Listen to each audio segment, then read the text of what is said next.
Hello good evening मेरे दोस्त, कैसे हैं आप? आशा करता हूँ मस्त होंगे और लगे रहिए मेरे दोस्त जैसे ही, क्योंकि जब तक तोड़ेंगे नहीं तब तक छोड़ेंगे नहीं। आइडियल इंस्टीट्यूट के साथ में आप सभी मेरे प्यारे प्यारे दोस्तों का स्वागत है, वेलकम है, most welcome to dear all.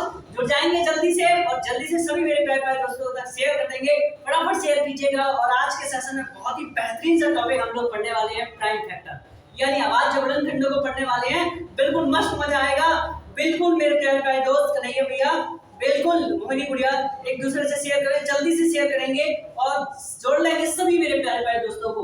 जिसको भी जरूरत है आइडियल इंस्टीट्यूट से जुड़ जाए। बीएड एंट्रेंस एग्जाम में सरकारी कॉलेज दिलाने का जो दावा है वो मेरा बखूबी है और मैं गारंटी के साथ दिलवाऊंगा। बेहतरीन कंटेंट के साथ मैं आपको दे रहा हूं और आप उसको क्या करेंगे, जरूर से जरूर फॉलो करें और अपने 4 दोस्तों तक पहुंचाएं, हर दोस्त तक पहुंचाएं जिसकी भी जरूरत है, जो जिसने भी बीएड एंट्रेंस एग्जाम में फॉर्म डाला हुआ है। आज लास्ट डेट है उसकी, अगर जिसने भी नहीं डाला है वो डाले, जाके कोशिश करें जैसे भी करके रजिस्ट्रेशन कर लेना मेरे दोस्त, तो एक दिन बाद भी मिस कर सकती है। तो बिल्कुल परेशान नहीं हो, जिन्होंने नहीं किया है, जिन्होंने कर लिया है तो उठा लो कदम, अब पीछे हटने की ना बारी है। जब रण में निकल आए हो तो मरने से मत डरना, क्योंकि मरने की एक दिन तो बारी आएगी, आज नहीं तो कल आएगी ये गारंटी है। आज सिलेक्शन नहीं है मेरा तो कल सिलेक्शन होगा, इसलिए मैं गारंटी के साथ पढ़ता रहूंगा। चलते हैं मेरे प्यारे दोस्त, ज्यादा ना टाइम देते हुए टाइम फैक्टर यानी आवाज जबरन खंडों की मैं बात करने जा रहा हूं, तो आ जाएंगे मेरे प्यारे दोस्त। आवाज जबरन खंड क्या होते हैं समझेंगे। सबसे पहले हेडिंग लगा लेते हैं, आवाज जबरन खंड अर्थात प्राइम फैक्टर। आवाज जबरन खंड, सबसे पहले इस वर्ड को ही समझेंगे। आवाज गुणनखंड क्या होते हैं, ये खंड क्या हैं। तो गुणनखंड आपने खूब सुना होगा, आवाज भी सुना होगा। अभी मैंने किसी नंबर आपको बताए थे मेरे दोस्त की, नंबर्स किस किस टाइप के हो सकते हैं। वहां पर आवाज संख्याएं आपने पढ़ी थी मेरे दोस्त, क्या पढ़ी थी? आवाज संख्याएं पढ़ी थी। आवाज संख्याएं क्या होती है? ऐसी संख्याएं अर्थात ऐसा नंबर, जैसे कि मैंने 2 लिया अर्थात मैं ले लूं 12, क्या ले लूं 12, अर्थात एक ऐसा नंबर जिसके मोर देन 2 फैक्टर हो जाएंगे, मोर देन 2 फैक्टर हो जाएंगे, तो इसका मतलब है वो संख्या क्या हो जाएगी, भाज्य हो जाएगी। तो इसके 12 के फैक्टर आप देख पा रहे हो कितने हैं, 12 के फैक्टर आप देख पा रहे होंगे 1 2 3 4 5, काफी ज्यादा इसके फैक्टर हो गए। तो इसका मतलब ये अभाज्य संख्या नहीं है। तो मैंने कहा सर कौन सी होगी अभाज्य संख्या, ये तो बता दो। तो मैंने कहा बेटा 1 उठाओ, 1 से स्टार्ट करते हैं। 1 से स्टार्ट करोगे बेटा, ध्यान रखना 1 ना तो भाज्य संख्या है और ना ही अभाज्य संख्या है, इसको दोनों में काउंट नहीं करते। मैंने आपको अंक वाले जो नंबर सिस्टम का पहला जो आपका पार्ट था उसमें मैंने आपको समझाया हुआ है कि संख्याएं किस किस टाइप की हो सकती हैं। उसमें मैंने आपको बताया था 1 ना तो भाज्य संख्या होती है ना ही अभाज्य संख्या होती है मेरे दोस्त। इसके बाद देखेंगे 2 नंबर को उठाते हैं तो 2 नंबर के फैक्टर देखते हैं, एक तो 1 होता है और एक 12 होता है, इसके अलावा कोई फैक्टर नहीं है। इसका मतलब इसके 2 ही फैक्टर हैं। तो पहली सबसे छोटी अभाज्य संख्या क्या बनेगी? पहला क्वेश्चन आपसे पूछा जाएगा कि सबसे छोटी अभाज्य संख्या बताएं, तो मेरे दोस्त तुरंत बताना कितनी होगी, 2 होगी। एक ऑप्शन लिखा होगा उसको बिल्कुल मत बता देना, ठीक है? उससे दिक्कत हो सकती है आपको, कैसे? वो ये देखे कि आपको ऑप्शन में 1 भी देगा 2 भी देगा, तो आप 1 बिल्कुल मत लगाना, ठीक है? इसके बाद मैंने कहा कि 3 भी उठा लो, 3 के भी कितने फैक्टर हैं, 1 और 3, इसके अलावा कोई फैक्टर नहीं है। इसके अलावा फैक्टर तो हम देख पा रहे हैं कि नंबर 2 हो गया, 3 हो गया, ऐसे ही मेरे पास 5 नंबर अगला हो गया, इसके भी फैक्टर कितने हैं, 1 और 8 7। ऐसे ही 7 नंबर हो गया, इसके भी कितने हैं, एक 1 हो गया, एक 7 हो गया।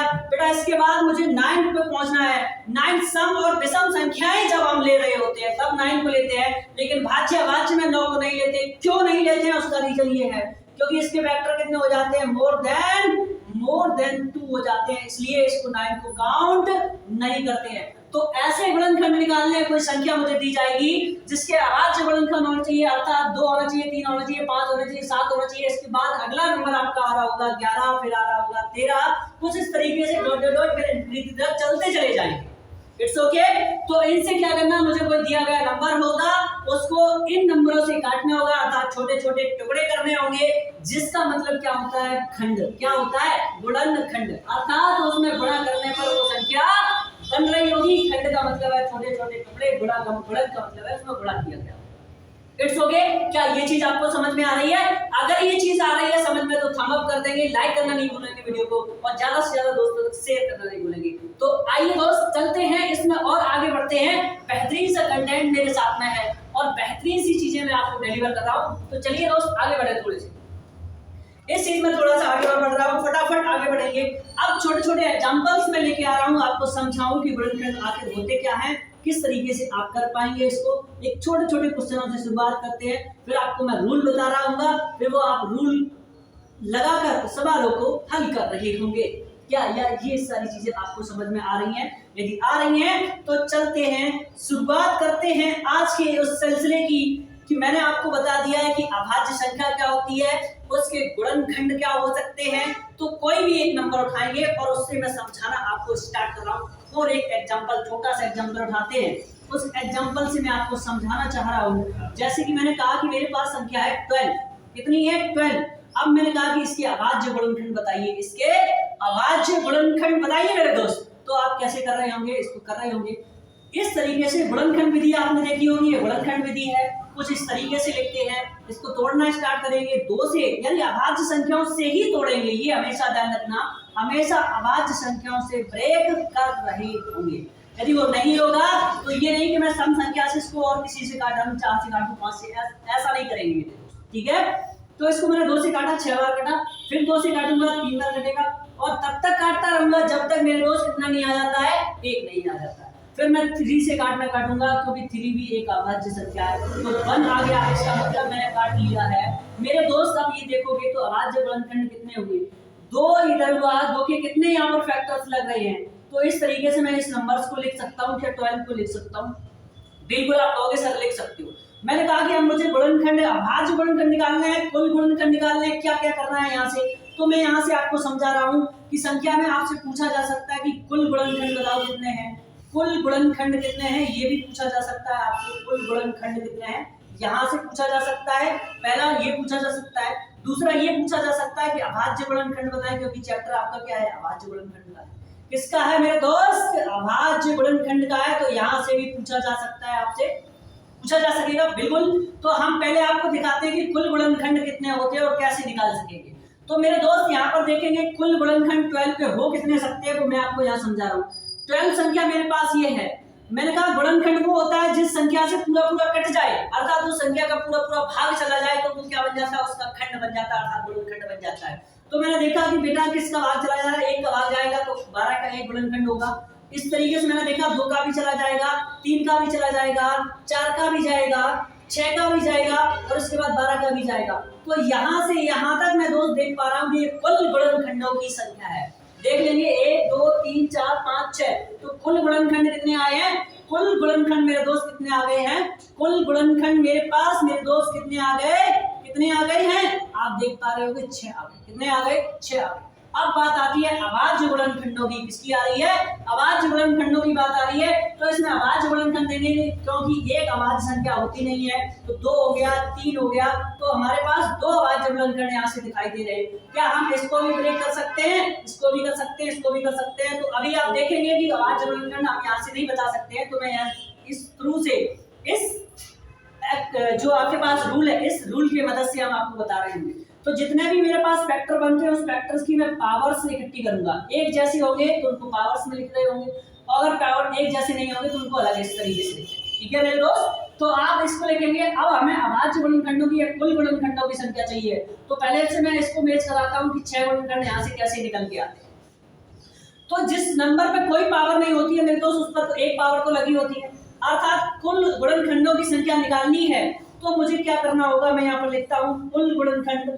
अगर मुझे निकालना है, कुल गुणनखंड मुझे निकालना है, तो पावर्स में क्या करते हैं, जो पावर्स होती है उसमें +1 करके आपस में गुणा करते हैं। पावर्स में +1 करके आपस में क्या करते हैं, गुणा करते हैं। अर्थात देख पाएंगे 2 में 1 जोड़ेंगे कितना हो जाएगा, 3, क्योंकि 2 की घात कितनी है, 2, तो उसमें 1 जोड़ेंगे कितना हो जाएगा मेरे दोस्त, 3, और 3 की घात 1 है, तो उसमें 1 जोड़ेंगे तो कितना हो जाएगा, 2 हो जाएगा, और आपस में गुणा करोगे तो कितना आ रहा होगा, 6। इस तरीके से आपने देखा कि मैंने आपको बताया कि कुल गुणनखंड कितने हैं, 6। मैंने आपको यहाँ पर निकाल के प्रूव करके भी दिखाया था कि 6 है। क्या आपको ये चीज समझ में आई है? बिल्कुल इस एग्जाम्पल को समझना, इसी बेस पर हम आपको आगे लेके चल रहा होगा। बिल्कुल आप धैर्य रखेंगे। आपने ये चीज समझी है, तो मैं यहाँ से अब मैं आपको ये बताना चाहता हूँ कि आपने कुल गुणनखंड निकाले हैं, तो क्या आप अभाज्य गुणनखंड यहाँ से निकाल सकते हैं? तो मैं यहाँ से बता रहा हूँ आपको अभाज्य गुणनखंड आप कैसे निकाल सकते हैं। अभाज्य गुणनखंड आप कैसे निकाल सकते हैं मेरे दोस्त, देखिएगा यार। अभी मेरे पास जो पावर्स होती थी उन पावर्स में मैं प्लस बन करके जोड़ रहा था, मल्टीप्लाई कर रहा था उनको, तो मेरे पास क्या बन रहे थे, अभाज्य गुणनखंड बन रहे थे मेरे दोस्त। क्या बन रहे थे, अभाज्य गुणनखंड बन रहे हैं मेरे दोस्त। क्या बन रहे हैं, अभाज्य गुणनखंड बन रहे हैं, बिल्कुल। अब मैं क्या करूंगा, वही नंबर्स को मैं इस तरीके से पावर्स में मैं वही लिख लेता हूं जो इधर लिखा हुआ था। अब मैं आपको यहाँ से बता रहा हूँ कि यहाँ से आप कैसे निकाल पाएंगे, यानी अभाज्य गुणनखंडों की संख्या कैसे निकाल पाएंगे। तो मेरे दोस्त अब ये जरा सा यहाँ पर ये देख लें कि जब भी हम अभाज्य गुणनखंड निकालने जाएं तो जो पावर्स लिखी हुई हैं, अर्थात अभाज्य गुणनखंडों की पावर्स जो बन रही हैं, उसी को मैं क्या कर दूंगा, बस पावर्स को आपस में जोड़ दूंगा, अर्थात घातों को आपस में जोड़ देंगे। घातों को आपस में जोड़ देंगे तो कितने हो जाएंगे, 3, अर्थात 2 और 1 3 कितने हो जाएंगे। तो बेटा मेरे अभाज्य गुणनखंडों की संख्या कितनी निकल के आई, 3। कितनी निकल के आई, अभाज्य गुणनखंडों की संख्या 3 निकल के आई। तो भाज्य गुणनखंडों की संख्या कितनी होगी, इसमें से पूछा जा सकता है। अभाज्य आपके पास 3 है, कुल गुणनखंड 6 है, तो भाज्य गुणनखंडों की संख्या इसमें से घटा दोगे तो कितनी हो जाएगी, 3 हो जाएगी। तो आप ये भी समझ पाएंगे। तो सर आप बताएंगे इसमें कहाँ हमें अभाज्य गुणनखंड दिखाई दे रहे हैं, इसमें कहाँ मुझे 3 अभाज्य गुणनखंड दिखाई दे रहे हैं। तो आप इन चीजों को इनडेल होगा क्योंकि 12 में 3 समाहित होगा, इसमें भी 3 समाहित होगा। तो इस तरीके से आप देख पाएंगे इसमें अभाज्य गुणनखंडों की संख्या कितनी मिलती है, 3 मिलती है। कितनी मिलती है, 3 मिलती है। तो आप इस क्वेश्चन को, इन दोनों टॉपिक्स को आप बहुत अच्छे से समझते रहना। यदि ये एग्जाम्पल आपको समझ में आया तो थंब अप करें और शेयर करें। बिल्कुल, चलते हैं मेरे दोस्त, आगे बढ़ते हैं। अब आपको न्यूमेरिकल की तरफ 1-2 उदाहरण भी समझाते हैं कि एक उदाहरण मैंने समझाया, अब मैं आपको न्यूमेरिकल वाले पार्ट पे लेके चलते हैं। तो इसके न्यूमेरिकल में आपको दे रहा हूँ, क्या आप कर सकेंगे। पहला न्यूमेरिकल मैं आपके सामने लेके आता हूँ और आपसे पूछता हूँ कि कुल गुणनखंड बताइए और अभाज्य गुणनखंड बताइए। ठीक है, चलिए, आई होप इतनी चीज आपको समझ में आई होगी। अब मैं आपको थोड़ा सा आगे ले चलता हूँ। एग्जाम्पल, एक उदाहरण के तौर पर मैंने आपको समझाया। अब मैं आपके पिछली परीक्षा बीएड में आए हुए क्वेश्चन की तरफ लेके चलता हूँ कि क्वेश्चन कैसे आया था और आप क्या उसे सॉल्व कर सकते हैं। मैं आपको अभी दे रहा हूँ, पिछले बीपी बीएड एग्जाम में आया हुआ क्वेश्चन है, क्या आप उसे सॉल्व कर सकते हैं। वो आपके लिए ये रहा क्वेश्चन, जरा नोट करें, बेसब्री से जल्दी से करेंगे। आप क्वेश्चन आपके सामने है, क्वेश्चन आपके सामने है, पहला क्वेश्चन आज की क्लास का। 120 के अभाज्य गुणनखंड बताइए। 120 के अभाज्य गुणनखंडों की संख्या बताएं। 120 के अभाज्य गुणनखंडों की संख्या बताएं। 120 के अभाज्य गुणनखंडों की संख्या बताएं। गुणनखंडों की संख्या बताएं। गुणनखंडों की संख्या बताएं। ऑप्शन में दे रहा हूं आपको 5, पहला ऑप्शन, दूसरा ऑप्शन 3, तीसरा ऑप्शन 120, चौथा ऑप्शन 16। बताएंगे, जल्दी से बताएंगे कमेंट सेक्शन में मेरे प्यारे प्यारे दोस्त, जल्दी से बताएंगे इस क्वेश्चन का आंसर क्या बनेगा। मैं भी तो देखूं मैंने अभी समझाया, क्या समझ में आया कि नहीं आया। यदि आया होगा तो भी बहुत बेस्ट है, नहीं आया होगा तो भी बहुत ही ज्यादा बेस्ट है, क्योंकि ना आया हुआ ही बहुत ज्यादा बेस्ट होता है। क्योंकि एक बार में चीज नहीं समझ में आए तो बहुत अच्छा होता है, क्योंकि एक बार जो व्यक्ति फेल हो जाता है, दूसरी बार जब वो मैदान में उतरता है, दूसरी बार जब वो एग्जाम देने जाता है तो बहुत बढ़िया परफॉर्मेंस के साथ ही पहुंचता है कि उसे पता होता है कि ये चीज इस तरीके से आने वाली है, और वो बहुत ही बेहतरीन तरीके से उसको क्या करता है, कवर करता है। कवर करने के बाद में दूसरी बार में वो पूरी ऊर्जा और मेहनत के साथ में उसे अपनी पूरी एनर्जी झोंक देता है और टॉप करके दिखाता है। तो बिल्कुल बेटा, आप एक बार में नहीं लगा पाए तो कोई परेशान वाली बात नहीं, तो इसलिए आप ध्यान रखें। तो मैंने कहा था कुछ ये जो मेथड होता है वो इस तरीके से आप इस क्वेश्चन को सॉर्ट आउट कर रहे होते हैं, वो जरा देखें किस तरीके से कर रहे होते हैं। 120 को कुछ इस तरीके से लिखेंगे, और मैंने कहा था कि सबसे काटना कहाँ से स्टार्ट करेंगे, हमेशा अभाज्य नंबरों से काटना स्टार्ट करेंगे, ये ध्यान रखना। अभाज्य नंबरों से ही काटेंगे, कभी भाज्य नंबर मत ले लेना, ठीक है। अभाज्य नंबरों से ही हम हमेशा काट रहे होंगे। तो 2 से काटेंगे, कितनी बार कटेगा, 60 बार कट जाएगा मेरे दोस्त। कितनी बार कट जाएगा, 60 बार कट जाएगा। फिर मैं 2 से काटूंगा तो कितनी बार कटेगा, 30 बार कटेगा। फिर से मैं 2 से काटूंगा तो कितनी बार कटेगा, 15 बार कटेगा मेरे दोस्त। फिर से मैं 2 से तो कटेगा नहीं, अब ये 3 से कटेगा, 3 से काटोगे 5 बार कटेगा, 5 से काटोगे तब तक काटोगे मेरे दोस्त जब तक कितना नहीं हो जाता है, 1 नहीं हो जाता। जब तक 1 नहीं आ जाता तब तक इसे काटते रहेंगे, सिर्फ अभाज्य संख्याओं से ही काटेंगे, ये भी ध्यान रखेंगे मेरे दोस्त। तो देखिएगा, अब मैंने ये काट लिया है, तो मैं क्या इस क्वेश्चन को कुछ इस तरीके से भी लिख सकता हूँ कि 120 के गुणनखंड कितने बने, 2 गुणे 2 गुणे 2 गुणे 3 गुणे 5, इस तरीके से लिख सकते हैं। मैंने अभी कहा था कि यदि गुणा में एक जैसी संख्या दिखाई दे तो उसे हम घातों के रूप में लिख सकते हैं, अर्थात 3 बार 1 2 3 तो 2 की घात 3 मैंने लिख दिया, ठीक है। अर्थात इसका गुणा करके देखोगे 2 दूनी 4 दूनी 8, अर्थात बनना होगा तो 2 का घन भी 8 ही होता है। इस तरीके से मैं देखूंगा कि 3 की पावर 1 3 और 5 की पावर, जब कोई पावर नहीं होती है तो एक एक पावर ऊपर जरूर लगी होती है। अब मुझे निकालने थे मेरे दोस्त, क्या निकालने थे, अभाज्य गुणनखंड निकालने हैं। तो अभाज्य गुणनखंडों में मैंने क्या बताया था, सिर्फ घातों को जोड़ देते हैं। तो कहीं नोट करके लिख लें, क्या करते हैं, नोट करके लिख लें। मैं इस सवाल को कर दूं फिर आगे बढ़ूं। तो 3 और 1 4 और 1 5 कितने हुए, 5 हुए, कितने हुए, 5 हुए। तो option number first is the right answer होगा। कहीं नोट करके इसको लिख लेंगे, नोट करके लिखें मेरे दोस्त, क्योंकि ये सबसे लिए आपके एग्जाम पॉइंट के दृष्टि से आपके लिए बहुत जरूरी है कि जब आपके पास 1 या 2 दिन होंगे तो मेरे दोस्त यही चीज आप नोट वाली याद करते रहेंगे, हमेशा नोट वाली चीजें फटाफट देखेंगे इसमें हो क्या रहा है। पूरा कॉन्सेप्ट पढ़ने का टाइम नहीं मिलता है, तो आप बस नोट देखने के बाद आपका उद्धार हो जाएगा।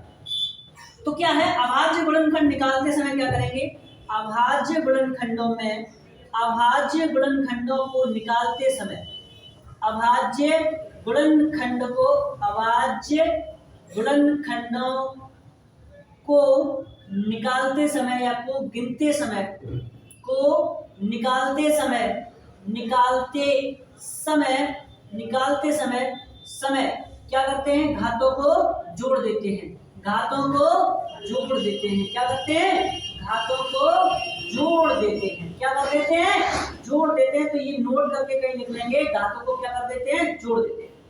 तो क्या ये चीज बिल्कुल समझ में आई। तो सर एक चीज और समझ ले मेरे प्यारे दोस्त कि यहाँ पर अभाज्य गुणनखंड आपने निकाल लिए हैं। यदि मैं आपसे ये पूछ देता इसी सवाल में कि आप कुल गुणनखंडों की संख्या बताएं कि 120 में ऐसे कितने गुणनखंड हैं जो 120 को पूरा पूरा काट डालेंगे, तो 1 भी काटेगा, 2 भी काटेगा, 3 भी काटेगा, 4 भी, 5 भी, 6 भी। तो इस तरीके से कितने से भी ये संख्या कट सकती है, कितनी बार कट सकती है। तो मैं आपको दिखा रहा हूँ कि 120 कुछ इस तरीके से अगर लिखा मिल जाए और आपसे कहा जाए इससे कुल गुणनखंड बताइए, तो मेरे दोस्त इसका एक गुणनखंड तो बन रहा होगा 1, क्योंकि 1 से भी भाग जाएगा, 2 से भी भाग जाएगा, 3 से भी भाग जाएगा, 4 से भी भाग जाएगा, 5 से भी जाएगा, 6 से भी जाएगा, क्योंकि इसका भाग इसमें करके देख रहे होंगे तो पूरा पूरा कट रहा होगा। 7 से नहीं कटेगा, 8 से कटेगा, क्योंकि 15 8 120 होते हैं। 9 की टेबल में ये नहीं आएगा तो 9 से ये नहीं कटेगा, ठीक है। 9 से आप डिवाइड करके भी दे सकते हो, तो 3 से काट सकते हो, 9 को 3 3 या 9 और 3 को 12, 40, 3 से कटेगा नहीं, तो ये नहीं बनेगा, ठीक है मेरे दोस्त। तो 9 नहीं होगा, फिर इसके बाद कितना होगा, 10 होगा, 10 के बाद फिर 12 होगा, 12 नहीं 120 होता है। उसके बाद 15 होगा, 15 दूरी 15 8 120 होते हैं, कितने होते हैं, 15 8 120 होते हैं। फिर ये किसकी टेबल में आएगा, फिर ये आएगा 20 की टेबल में, 20 छक्का 120 होते हैं। फिर मेरे दोस्त कहाँ जाएंगे, फिर ये अगर 20 की टेबल में आता है तो ये किसकी टेबल में आएगा, और 30 की टेबल में आ जाएगा, किसकी टेबल में आ जाएगा, 30। तो 30 के बाद फिर ये किस टेबल में मिलेगा जाके, फिर ये 40 की टेबल में मिलेगा, 4 3 12 होती है, 40 की टेबल मिलेगा। फिर ये 40 के बाद फिर सीधा मिलेगा कि 60 की टेबल में। तो मैं मेरे दोस्त आप देख पा रहे होंगे कि कुछ इस तरीके से सभी गुणनखंड मैंने आपको दिखाए हैं। क्या हम सभी गुणनखंड इतनी देर निकालते रहेंगे? अगर संख्या मुझे 300 500 10,000 अगर ऐसी करके दे दी गई तो मैं क्या करूंगा? तो इसलिए मेरे दोस्त ये ध्यान से देखना कि जो मैं अगला टॉपिक आपको बताने जा रहा हूँ यहाँ से, वो आप कैसे कर पाएंगे, वो आप कैसे कर पाएंगे। वो ये है कि मैंने कहा कि मैंने ये गुणनखंड निकाले हैं, तो 120 के मैंने सभी गुणनखंड निकाल के यहाँ आपके सामने रखा था कि अभाज्य गुणनखंड टोटल कितने थे, 2 की पावर 3 गुणे 5, 3 की पावर 1 गुणे 5 की पावर 1। अब मैंने जब कहा था कि कुल गुणनखंड निकालने हो तो मेरे दोस्त सभी जो घाते हैं उनमें प्लस बन करते हैं। सबसे पहले क्या करते हैं, घातों में प्लस बन करते हैं। अर्थात मैं देख पा रहा हूँ कि 2 की घात 3 है तो 3 में प्लस बन कर देंगे, 3 की घात 1 है तो प्लस बन कर देंगे, 5 की घात 1 है तो प्लस बन कर देंगे, और सभी को ब्रैकेट्स लगा रहे हुए जिससे कि प्लस बन करके सभी घातों का आपस में गुणा किया जाता है। अर्थात ये कितना बनेगा, 4 बनेगा, ये कितना बनेगा, 2 बनेगा, ये कितना बनेगा, 2 बनेगा। अर्थात आप देख पाओगे कि 4 इधर से बन रहा है, 2 दूनी 4, 4 चौको 16, कितना बन रहा है, 16 बन रहे हैं। कितने बन रहे हैं, तो कुल गुणनखंड कितने बने, 16 मेरे दोस्त। तो आप नोट करके यहाँ पर लिख लें, जैसे अभी मैंने इधर लिखाया था, नोट करके लिखेंगे, यही आपके लिए बहुत जरूरी है। यही खासियत है आइडियल इंस्टीट्यूट की कि अंत में उस क्वेश्चन का कंक्लूजन बताया जाता है कि इस सवाल को कैसे आप ट्रैक कर सकते हैं, कैसे ऐसे क्रैक कर सकते हैं, बड़ी इजीली तरीके से, बड़े आसानी तरीके से आप कर सकते हैं। वही आइडियल इंस्टीट्यूट ETW का एक ध्येय है कि कि आप कितने भी बड़े क्वेश्चन को कितने शॉर्ट तरीके से आसानी से उसे कर सकते हैं। इसीलिए मैं निरंतर मेहनत कर रहा हूँ कि ये जो चीज है वो आप तक पहुंचे और आप भी सक्सेस हो। ठीक है, तो देखिएगा नोट में लिखेंगे, जब मैं कुल गुणनखंडों की बात कर रहा हूं कि कुल गुणनखंड मुझे निकालना है मेरे दोस्त, क्या निकालना है? कुल गुणनखंडों की संख्या। कुल गुणनखंडों की संख्या जब हम निकाल रहे होते हैं मेरे दोस्त, तो क्या करते हैं? घातों को क्या कर लेते हैं?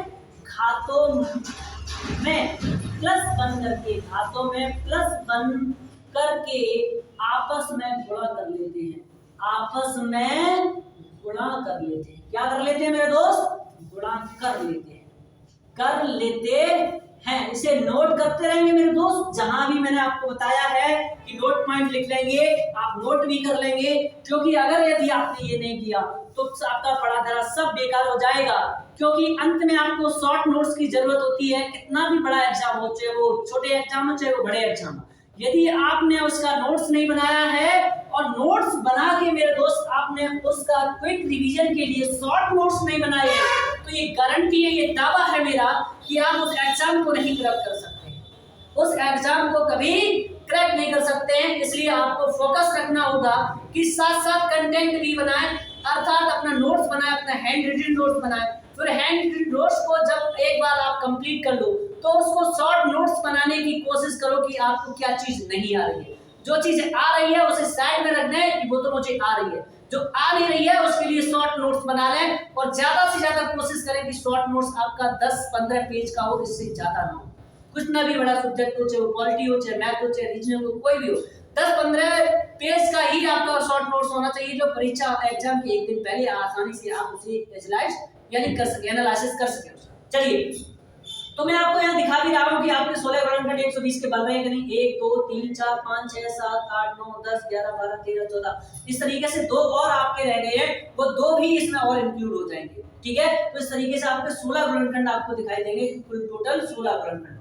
ठीक है मेरे दोस्त, चलिए आगे बढ़ते हैं, अगले क्वेश्चनों की तरफ बढ़ते हैं। आई थिंक ये क्वेश्चन आपको बिल्कुल समझ में आए होंगे। बिल्कुल हम आपको आगे बढ़ते चलते हैं, अगले कॉन्सेप्ट की तरफ चलते हैं। एक दो क्वेश्चन देते हैं, अंत में तुम्हारे होमवर्क के लिए देंगे। अभी तो कॉन्सेप्ट को समझा रहे होंगे, अंत में देंगे। ठीक है मेरे दोस्त, तो जुड़े रहेंगे, जाएंगे नहीं कहीं, दिल थाम के बैठिएगा, क्योंकि अब तक जो मैंने आपको दिया है वो सिर्फ एक टेलर था, अब मूवी आनी बाकी है। अभी तक जो मैंने आपको दिया वो क्या था? एक टेलर था।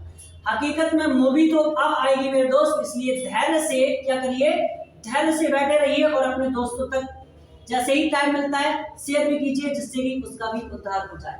और ये दावा है हमें सर की तरफ से कि आईटीएल इंस्टीट्यूट आपके लिए डेडिकेटेड है। इटावा का कोई भी स्टूडेंट आकर क्या कर सकता है, इस आईटीएल इंस्टीट्यूट के प्लेटफॉर्म पर आकर जुड़ सकता है, बाय कॉस्ट फ्री तैयारी कर सकता है यूपी बीएड को लेकर। बिल्कुल, या कोई फीस नहीं होगी, चाहे ऑफलाइन हो चाहे ऑनलाइन हो, कोई फीस आपसे प्रावधान नहीं होगा। सिर्फ और सिर्फ आपके लिए आईटीएल इंस्टीट्यूट की तरफ से, अमित सर की तरफ से ये दावा है कि आपको कोई फीस सबमिट नहीं करनी है। आपको यूपी बीएड एंट्रेंस एग्जाम के लिए तैयारी करनी है तो आप बेसब्री से जुड़ सकते हैं, कोई फीस नहीं होगी। लेकिन वहीं यहाँ पर मेरे साथ में काफी सारे बैच चल रहे हैं, जैसे आरओ का बैच चल रहा है, पुलिस का चल रहा है, एमटीएस का चल रहा है, एसएससी चल रहा है, एसएससी एमटीएस यानी एसएससी सीसीएल हो गया आपका, और आपका एसबीआई बैंक हो गया, यानी बैंक से लेकर जितनी तैयारी है वो भी चल रही है। तो आप डिफरेंट बैच चल रहे हैं, आप उनमें भी अपनी तैयारी कर सकते हैं। बिल्कुल ठीक है, तो चलिए मेरे दोस्त थोड़ा सा और आगे बढ़े, बेहतरीन से एक टॉपिक की तरफ और आगे बढ़ चलते हैं। जो अगला टॉपिक आपके सामने आ रहा है वो कुछ इस तरीके से आ रहा है। अभी तक आपको कुल गुणनखंडों की संख्या पूछी गई थी, तो आई थिंक अब आपसे वो गुणनखंडों की संख्या के साथ में कुछ और भी पूछ सकता है। सम गुणनखंड पूछ सकता है, विषम गुणनखंड पूछ सकता है। तो क्या क्या गुणनखंड हो सकते हैं, चलिए उनके बारे में भी हम लोग समझते हैं विस्तृत तरीके से। चलिए आइए आगे बढ़ते हैं। अगले क्वेश्चन की तरफ मैं इस तरीके से बढ़ रहा हूँ, जो आपके लिए है वो किस तरीके से कॉन्सेप्ट पहले देंगे, फिर उसके बाद क्वेश्चन दे देंगे। कॉन्सेप्ट ये है कि मेरे दोस्त अब आपसे पूछा जाएगा गुणनखंडों की संख्या के साथ साथ अब आपसे पूछा जाएगा कि गुणनखंडों का योग कैसे निकालेंगे। गुणनखंडों का योग कैसे निकालेंगे कि कुल गुणनखंड जैसे कि मुझे दिए जाएंगे। यहाँ पर मैं टॉपिक जो अगला लेकर चल रहा हूँ वो जरा देखेंगे, कुल गुणनखंडों का योग। अगला जो टॉपिक है वो ये है गुणनखंडों का योग, यानी जो भी गुणनखंड निकालोगे उनको आपस में क्या करना है, जोड़ना है। गुणनखंडों का योग मेरे दोस्त। क्या करना है? योग। ये आपकी हेडिंग्स है। तो आप देख पाएंगे जैसे कि मैंने कहा कि अभी मैंने आपको एग्जांपल के थ्रू समझाया था कि 12 के गुणनखंड कितने हैं। 12 को मैंने काट के भी दिखाया था किस तरीके से निकाल रहे हैं। 12 के टोटल गुणनखंड निकाल रहे हैं, उनका योग करके दिखाते हैं, जिससे आप उन चीजों को समझ पाए। फिर मैं ट्रिक के माध्यम से समझाऊंगा।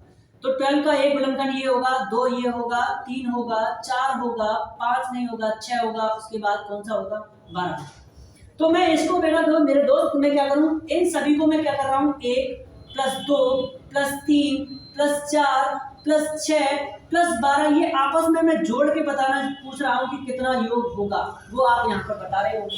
तो इस तरीके से बड़ी संख्या होगी तो सभी के गुणनखंड निकाल पाना आपके लिए थोड़ा सा मुश्किल पड़ेगा, और फिर उसको जोड़ना तो थोड़ा सा टाइम टेकिंग हो जाएगा। और आज के एग्जाम जितने भी हो टाइम टेकिंग नहीं होने वाले हैं, तो इसलिए आप ध्यान से सुनेंगे। तो इसको मैं जोड़ के फिलहाल में दिखा भी रहा हूँ। 3 और 3 कितना हो जाएगा? 6, 6 4 10, और 10 तो मैं 6 जोड़ोगे कितना हो जाएगा? 16, और 16 में 12 जोड़ दोगे तो कितना हो जाएगा? 6 2 8, ये हो गया 10 यानी 28 हो गया। कितना हो गया? 28। कितना आया मेरे दोस्त? 28 आया। 12 के सभी गुणनखंडों का योग कितना आया? 28 आया। तो आपने इस तरीके से मैंने बेसिक से अभी आपको बताया, अब मैं ट्रिक के माध्यम से बता रहा हूँ जो आपके लिए बहुत जरूरत है। वो मैंने कहा कि गुणनखंड करते कैसे हैं, गुणनखंड विधि लगाएंगे और अभाज्य संख्याओं से काटना स्टार्ट करेंगे। हमेशा ध्यान रखेंगे गुणनखंडों का योग पूछा जाए चाहे कुछ भी पूछे, काटना किससे है? सिर्फ अभाज्य गुणनखंडों से ही काटना, अभाज्य संख्याओं से ही काटना है। अर्थात 2 से काटा 6 बार कटा, फिर 2 से काटा 3 बार कटा, फिर 3 से काटा 1 बार, तब तक काटेंगे जब तक 1 नहीं आ जाता। अब मैं लिख सकता हूँ उसको 2 की पावर 2 गुणा 3 की पावर 1। अब मुझे क्या चाहिए है? अब मुझे यहाँ से ये चाहिए है कि गुणनखंडों का योग चाहिए। तो मैंने कहा 2 की पावर जो लिखी हुई है बेटा, 2 की पावर ऐसे इसको लिखते जाओ, 2 से कम करते हुए तब तक ले जाओ, इसको प्लस करते हुए लिखते जाना। 2 की पावर और प्लस करते हुए जाना क्योंकि जोड़ रहे हैं, और कम करते हुए जाना। 2 की पावर 2 था तो 2 की पावर प्लस बंद करेंगे, फिर क्या करेंगे? 2 की पावर 0 करेंगे, तब तक 0 नहीं आया तब तक करते रहेंगे 0 तक। ठीक है मेरे दोस्त, यहाँ से देखेंगे फिर क्या करना है, फिर आपको प्लस लगाना है, फिर आपके पास जाना 3 को ऐसे ही लिखना है। कैसे लिखना है? 3 की पावर 1 प्लस 3 की पावर कितना लिखना है? प्लस 3 की पावर 0 लिख रहे हैं। कुछ इस तरीके से, क्योंकि हम जोड़ रहे हैं। क्या निकाल रहे हैं? योग निकाल रहे हैं। तो इस तरीके से हम कर रहे हैं। और इसकी वैल्यू बेटा मेरी दोस्त कितनी बनेगी? 4 बनेगी। इसकी वैल्यू कितनी बनेगी? 2 बन जाएगी। इसकी वैल्यू कितनी बन जाएगी? मैंने बताया था कल वाले क्वेश्चन में, मैंने कल जब इकाई हम पढ़ा रहे थे, कल के टॉपिक्स में मैंने आपसे चर्चा किया था कि किसी की पावर 0 हो जाती है तो उसका मान कितना हो जाता है? 1 हो जाता है। अर्थात यहाँ 1 हो जाएगा, प्लस इसका मान 3 की पावर 1 है तो वही रहेगा, प्लस 3 की पावर 0 का मान कितना हो जाएगा? 1 हो जाएगा। अब इन सभी को मैं टोटल कर रहा हूँ तो 4 और 2 कितना हो जाएगा? 6, 6 1 7 और 7 3 10, और 10 और 1 कितना होगा? 11 होगा। 1 मिनट के लिए यहाँ देखेंगे, 1 मिनट के लिए यहाँ देखेंगे, कहीं दिक्कत तो नहीं आ रही है। टोटल योग कितना हो रहा था? 28, है ना? 1 मिनट के लिए कहीं यहाँ पर प्रॉब्लम आ रही है, वो जरा देख लेंगे किस तरीके से हम कर रहे हैं। टोटल योग 1 मिनट के लिए जरा देखें। यहाँ पर ये सही है, 3 3 6 4 10 और 10 10 और 12 22 से 28, बिल्कुल 28 आएगा। और यहाँ से क्यों नहीं बन रहा है? यहाँ से जरा ये भी देखें। ठीक है, 2 की पावर ये बना, ठीक। तो इसकी वैल्यू कितनी हुई? 4, इसकी वैल्यू 2, इसकी वैल्यू 1 हुई। तो कितना हुआ? 6 1 7 7 3 10 और 1 11 हुआ।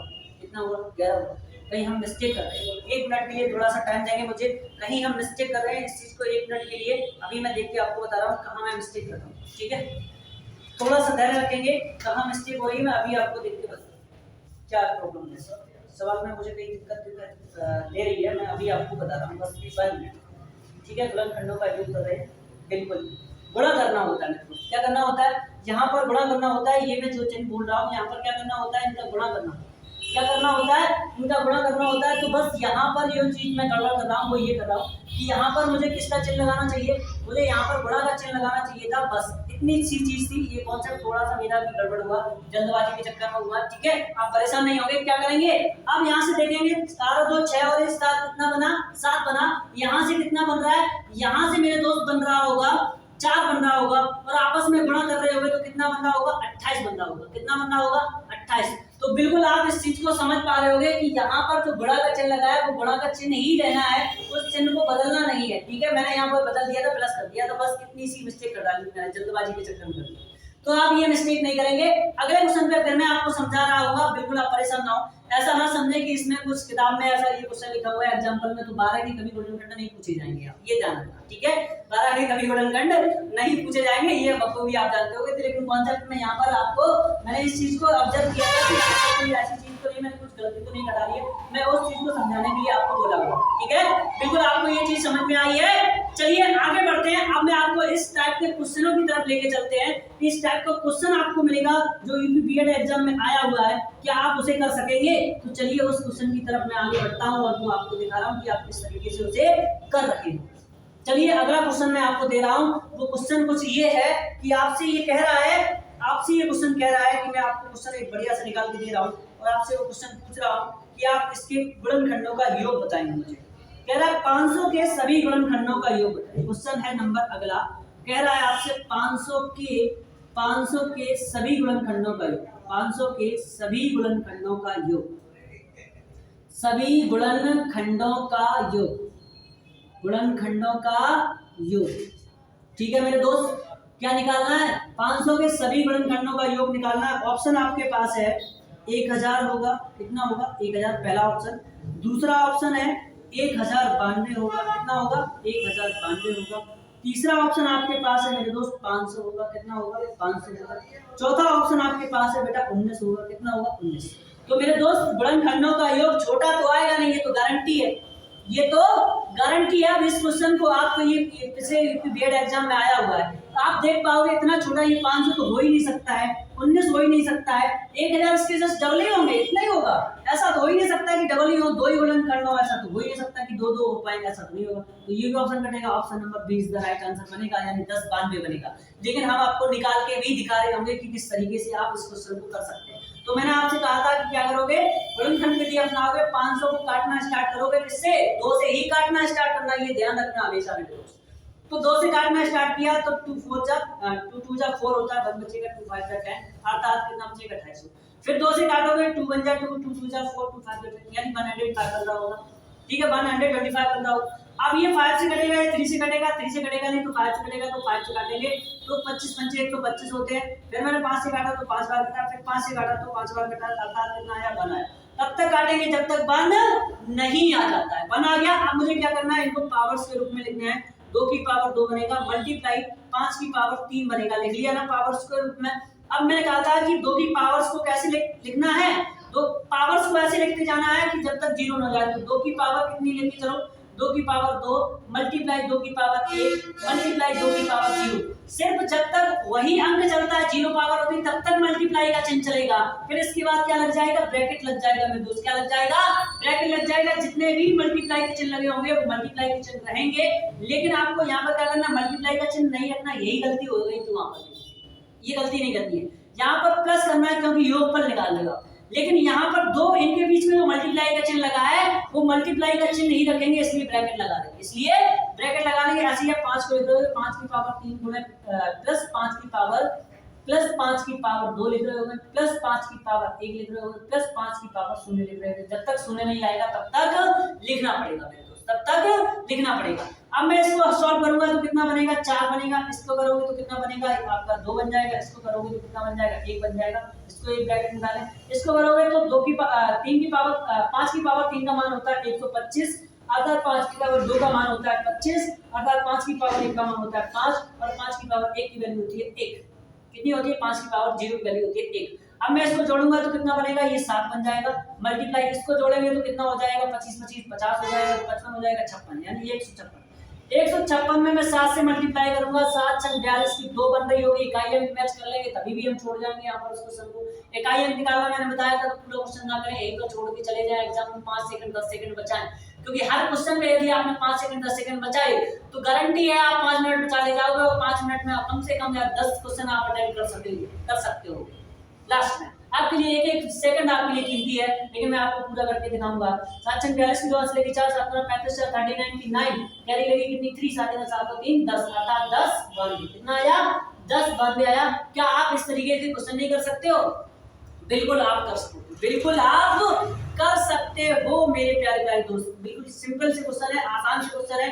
चलिए मैं अगले कॉन्सेप्ट पे चलता हूँ और आपको लास्ट में आपको क्वेश्चन सॉल्व करने के लिए दे रहा हूँ, वो आप घर से अपने अटेंड करेंगे। जिसको नहीं आएगा वो ऑफलाइन कमेंट सेक्शन में मुझे जवाब देगा कि क्वेश्चन मुझे नहीं आया, या व्हाट्सएप नंबर पे, मेरा नंबर हर किसी बच्चे के पास है और नहीं है तो मैं अभी भेज दूंगा, लिख दूंगा। आप मेरे टेलीग्राम चैनल पे जाके आप जितना भी मैं आपको कंटेंट पढ़ा रहा हूँ उसकी सॉल्यूशन भरी पीडीएफ आप ले सकते हैं विद सॉल्यूशन के साथ में। जितना भी पढ़ा रहा हूँ उसका पीडीएफ आपको आइडियल इंस्टीट्यूट ETW के नाम से आप टेलीग्राम चैनल पे जाएंगे, वहां इसकी पूरी पीडीएफ आपको मिलेगी, आप वहां से स्टोर कर सकते हैं, डाउनलोड कर सकते हैं। ठीक है, बिल्कुल परेशान नहीं हो।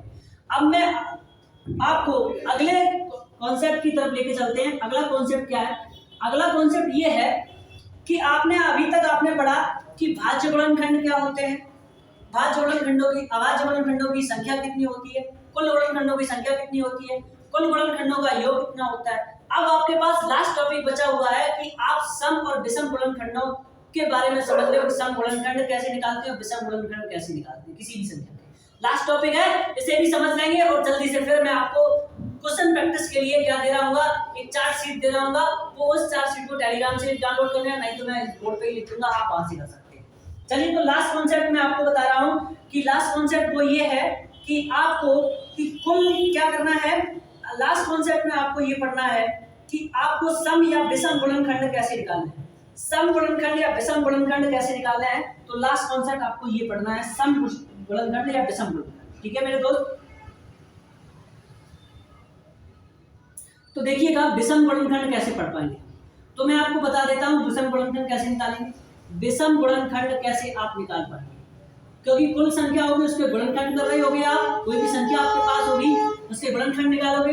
उसमें भाज्य नहीं पूछ रहा है आपसे, अब आपसे पूछ रहा है कि सम और विषम, अर्थात वो 2 से नंबर कट जा रहे हैं या नहीं कट जा रहे हैं, कुछ इस तरीके से आपसे पूछेगा। जैसे कि मैंने कहा कि 12 के मैंने गुणनखंड किए, तो 12 को मैंने 2 से काटा 6 पर आया, 2 से काटा 3 पर काटा, अब मैं 3 से काट के बनाया। अब इसमें ये 2 में 2 का भाग चला जाता, अर्थात ये दोनों गुणनखंड कैसे है, सम है, लेकिन 3 कैसा है, विषम है।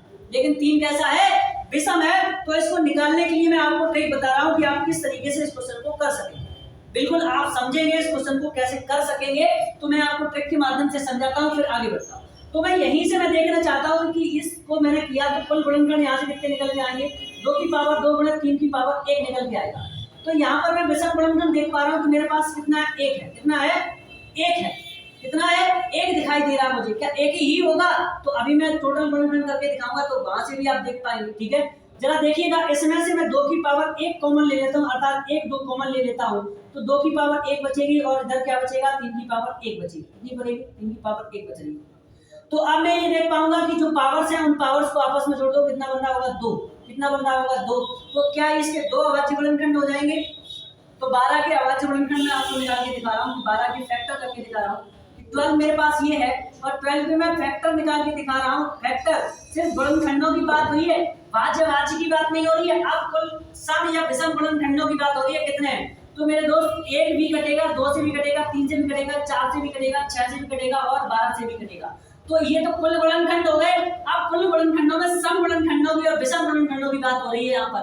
तो विषम गुणनखंड कौन सा है? 1 देखो विषम गुणनखंड है, भाज्य गुणनखंड की बात नहीं हो रही है। ये चीज ध्यान से सुनना आप मेरे दोस्त, क्योंकि यहाँ पर आपको चीज समझनी है। क्योंकि एक गुणनखंड तो है 12 का, लेकिन अभाज्य नहीं है, लेकिन भाज्य नहीं है, लेकिन विषम तो है, सम तो है, विषम तो है। यहाँ पर समझे विषम है क्योंकि इसमें 2 का भाग नहीं आता है। तो सबसे छोटी विषम संख्या क्या होती है? 1, आप जानते हैं ना। तो इस चीज को सबसे छोटा विषम गुणनखंड मानेंगे ना कि नहीं मानेंगे? तो इसके बाद इसको देखें कितना है, 3 है। तो कितने आए, 2। तो 2 यहाँ दिखाई दे रहे हैं। अब मैं एक और एग्जाम्पल के माध्यम से आपको समझाता हूँ कि किसी भी नंबर में आपको विषम गुणनखंड की संख्या निकालनी है तो आप कैसे निकाल सकते हैं, वो जरा देखें। ऑथेंटिक क्वेश्चन की तरफ चलते हैं। क्वेश्चन आपको बीएड एग्जाम में आया हुआ है, पिछली परीक्षाओं में जो आया हुआ है 2014 में आया हुआ है। तो मैं उस क्वेश्चन की तरफ आपके तरफ चलता हूं और विषम गुणनखंड आपसे मैं पूछ रहा हूं कि विषम गुणनखंडों की संख्या किस तरीके से आप निकाल सकते हैं। एक क्वेश्चन दे रहा हूं मैं, आप क्या यहां से कर सकते हैं? बिल्कुल आप कर सकेंगे। आई थिंक मैं अभी आपको दे रहा हूं कि विषम गुणनखंडों की संख्या आपको बतानी है कि विषम गुणनखंड कितने होंगे। मैंने कहा कि 500 ऑप्शन है, क्वेश्चन है आपके पास, क्वेश्चन है आपके पास मेरे दोस्त। क्वेश्चन 500 के विषम गुणनखंडों की संख्या बताओ। 500 के विषम गुणनखंडों की संख्या बताओ। विषम गुणनखंडों की संख्या बतानी है मेरे दोस्त। क्या बतानी है? विषम गुणनखंडों की संख्या बतानी है, गुणनखंडों की संख्या आपको बतानी है।